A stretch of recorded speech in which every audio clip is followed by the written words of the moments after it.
नमस्कार दोस्तों, आप सभी लोग का स्वागत है साधारण उज्ज्वल चैनल पे। तो दोस्तों वीडियो स्टार्ट करने से पहले आपसे अनुरोध है कि प्लीज़ चैनल को सब्सक्राइब कर लीजिए, बेल आइकन दबा लीजिए ताकि मैं जो भी वीडियो डालूँ आप तक पहुँच पाए। तो आइए दोस्तों फिर से मैं एक बहुत ही सुंदर उपाय आप लोगों के लिए लेकर आया हूँ, ठीक है? वैसे तो जो मैं उपाय बताने जा रहा हूँ इसे गुप्त नवरात्रि में करने के लिए कहा जाता है। लेकिन यदि जो अक्टूबर में नवरात्रि 2024 का जो आ रहा है सामने, मुश्किल से 20 दिन रह गया हो, ठीक है? तो इस नवरात्रि में भी आप इसे कर सकते हैं। अब बात रही गुप्त नवरात्रि में करने का, तो चीज़ों को गुप्त रखने का प्रथा है, ठीक है? तो यदि घर में जो भी मेंबर इसको करना चाह रहे हैं, इसे चुपचाप आप कर लें, किसी को बताने की आवश्यकता नहीं है। ऐसा कोई तामझाम इसमें है ही नहीं जो आप किसी को बताएँ या फिर कोई जान सके, जान भी नहीं पाएगा, ठीक है?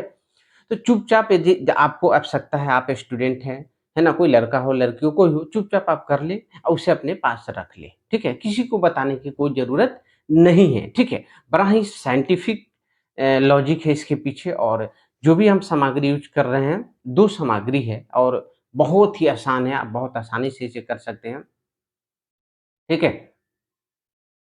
तो दोस्तों आइए जानते हैं इसमें क्या करना है। देखिए, जो नवरात्रि आ रहा है, पहला दिन किसी भी दिन इसे आप कर सकते हैं, ठीक है? इसमें कहीं कोई दिक्कत नहीं है ना? ख़ासकर यदि आप अष्टमी को ये करते हैं, तो ज़्यादा ठीक माना जाता है क्योंकि उस दिन अष्टमी का मतलब जो व्रत होता है, जो अष्टमी का दिन होता है नवरात्रा में, वो काफ़ी ज़्यादा रात्रि पूजा होता है और इसे रात्रि में करना है तो ज़्यादा अच्छा रहेगा इसको अष्टमी को करना, ठीक है? देखिए, इसमें करना क्या है, एक साबुत पान का पत्ता लेना है। साबुत मतलब क्या होता है, इसे जान लें। साबुत मतलब कोई भी चीज़ टुकड़ा नहीं होना चाहिए, पूरा-पूरी होनी चाहिए। जैसे मान लो मैं कहूँ कि साबुत कसैली, ठीक है ना? सुपारी, तो आप सी उसको कटा हुआ नहीं होना चाहिए, टूटा हुआ नहीं होना चाहिए। मतलब सौंफ पूरे कंप्लीट एक गोटा होना चाहिए, ठीक है? जैसे मैं बोलूँ साबुत हल्दी, तो लंबा-सा एक जो होता है हल्दी वो पूरा-पूरी, वो टूटा हुआ नहीं होना चाहिए, ठीक है?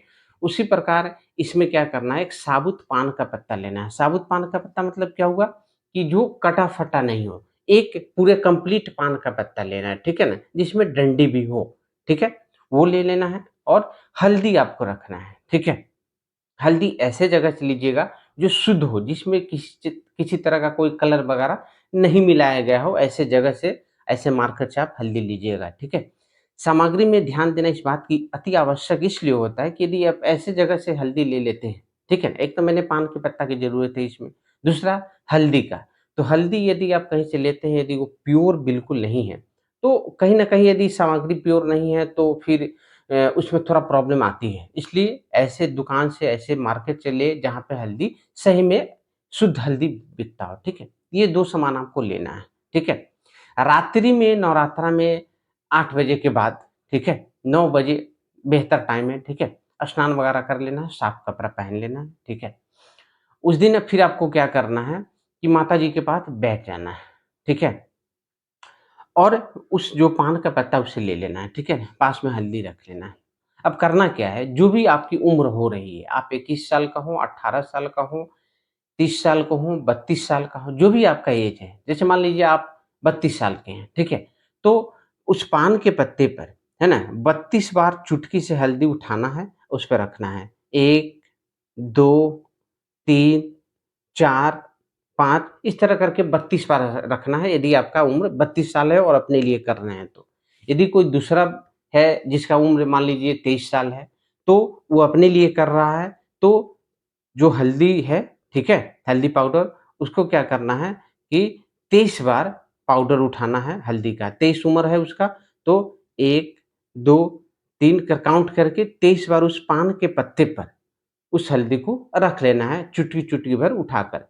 उम्र जितना हो रहा है उसके बराबर, ठीक है? अब उसे लेकर माता के शरण में रख दीजिए, ठीक? माता के शरण में रख दीजिए। एक रुद्राक्ष का माला होना ज़रूरी है ताकि उस पर मंत्र का आप जप कर सकें, ठीक है ना? और रुद्राक्ष का माला ले लीजिए, बैठ जाइए आराम से वहाँ पे, ठीक है? बिल्कुल शांति से प्रार्थना कर लीजिए माता, हे माता मैं जो कुछ भी करने बैठा हूँ, इसमें मुझे सफलता प्राप्त हो, ठीक है? एक बार गणेश भगवान को याद कर लीजिए, फिर माताजी से प्रार्थना कर लीजिए, ठीक है? उसके बाद माला लेना है रुद्राक्ष का। रुद्राक्ष के माला पर आपको 108 बार 108 का माला होता ही है, ठीक है? 108 बार एक मंत्र का जप करना है। मंत्र है ओम ऐं ह्रीं क्लीं नमः। ओम ऐं ह्रीं क्लीं नमः। देखिए, जो मंत्र हम उच्चारण कर रहे हैं, उसमें जैसे ऐंग है, बहुत लोग उसको ऐम पढ़ते हैं, है ना? म नहीं लगाना, ऐंग, ग का उच्चारण आपके दिमाग में आना चाहिए। ओम ऐंग ह्रीं, है ना? बहुत लोग उसको हीरिम पढ़ते हैं, उस बिंदु को म उच्चारण करते हैं, ठीक है? तो आपको म न उच्चारण करके ग उच्चारण करना है, ह्रीं। उसके बाद फिर है क्लीं, उसको बहुत सारे लोग क्लीम पढ़ते हैं, म लास्ट में बोलते हैं, क्लीम, ठीक है? आपको म न लेकर ग का उच्चारण देना है, क्लीं, ठीक है? नमः, ठीक है? फिर से एक बार मंत्र को आप सुन लीजिए, ओम ऐं ह्रीं क्लीं नमः। ओम ऐं ह्रीं क्लीं नमः।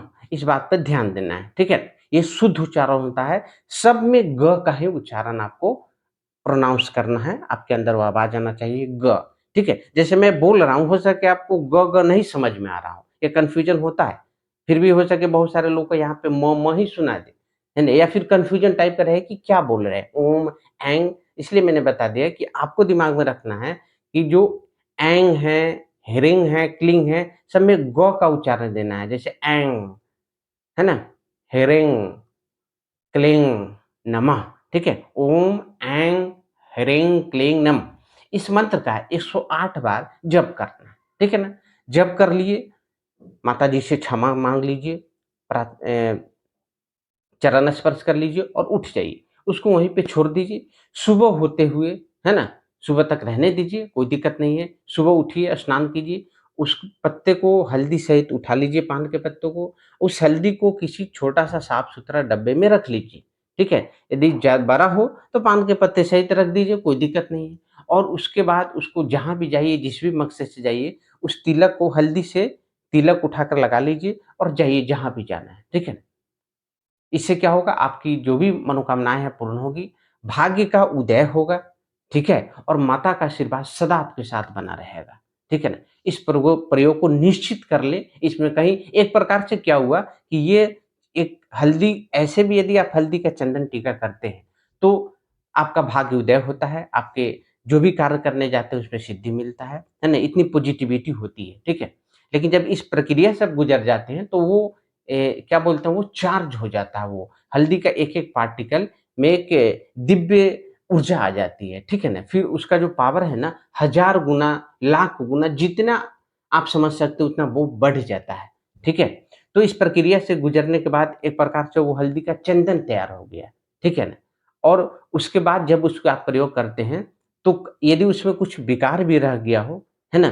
तो वो दूर हो जाती है ना? आप 108 बार मंत्र का जप किए, ठीक है? और मंत्र का जप करते समय आपको वहाँ पे माता के शरण में रखे हैं, तो माता के शरण पे देखते रहना है और सामने ही शरण में ही हल पान के पत्ते पे हल्दी रखा रहता है, ठीक है ना? आपका ध्यान भी वहाँ रहेगा, तो उससे वो चार्ज हो जाएगा और कई गुना फलदायी हो जाता है, ठीक है? नमस्कार दोस्तों, वीडियो अच्छे लगे तो ज़रूर शेयर कीजिए, हर लग लोगों तक पहुँचाइए, ठीक है? आपको, मुझे पता नहीं ये प्रयोग आपके लिए, मेरे लिए कितना कारगर है, ये पता नहीं, लेकिन आप जहाँ-जहाँ भेज रहे हैं, किसको इससे कितना फ़ायदा हो जाए, आपको नहीं पता है, ठीक है ना? और आपके माध्यम से शेयर करने पे यदि लोगों का भलाई हो, तो उसका पुण्य का भागी आप बनते हैं, ठीक है? बहुत-बहुत धन्यवाद।